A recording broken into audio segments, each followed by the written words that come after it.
नमस्कार। मैं कौन हूँ, इस पर आज तक पहले से भी और आगे भी होगी चर्चाएं, बहुत चर्चाएं हुई इस पर। मैं कौन हूँ इसको अलग अलग ढंग से देखा गया है।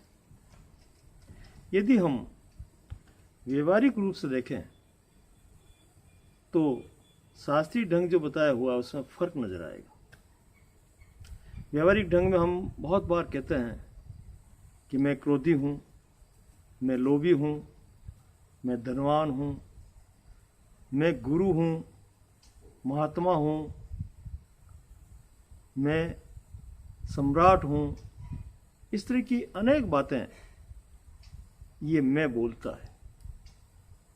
मैं जब कोशिश करता है कि मैं ये बन जाऊं, इस बनने की कोशिश के अंदर जब वो बन जाता है तब फिर ये घोषणा करता है कि मैं ऐसा हूं, और उसी को पूरे जीवन में एहसास करता है, अनुभूत करता है, और उसी पर अपने दाव पेच लगाता हुआ चलता रहता है।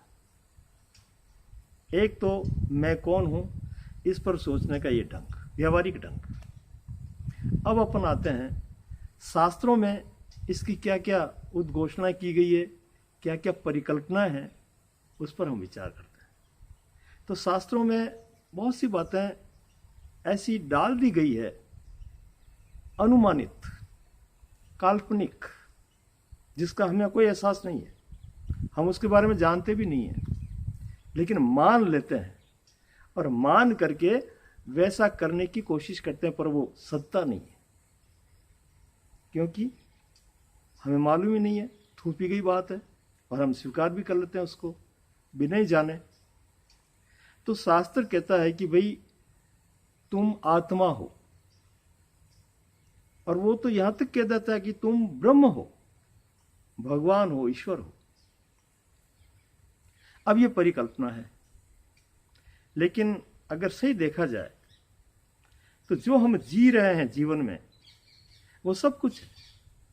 हम सुखी हैं, दुखी हैं, द्वंद्व में हैं, हम प्रसन्न हैं, हम उहापोह में हैं, हम कभी किसी चीज को पकड़ने के लिए लालायित हैं, हम कभी चुपचाप बैठे हुए हैं, गुमसुम हैं, गंभीर हैं, अभिमानी हैं।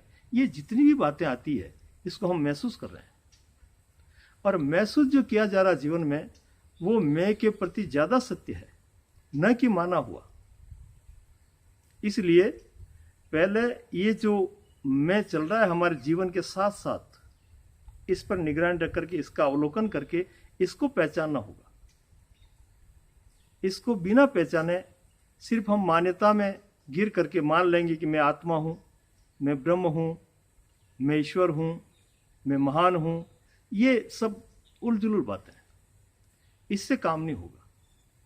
इसलिए हमें यदि इस मैं को पहचानना है तो मैं के साथ रहना होगा, और जो कुछ भी जीवन में घट रहा है, जो कुछ भी हम अनुभूत कर रहे हैं, जो कुछ भी चल रहा है, वो सब मैं के अंतर्गत ही है। चाहे आप इस मैं को मन कह दो, इस मैं को बुद्धि कह दो, इस मैं को स्मृति कह दो, ये सब मैं के क्षेत्र के अंतर्गत ही है। और जो परिकल्पना होती है हमारी, वो सब मानी हुई है और वो इतनी कारगर नहीं है।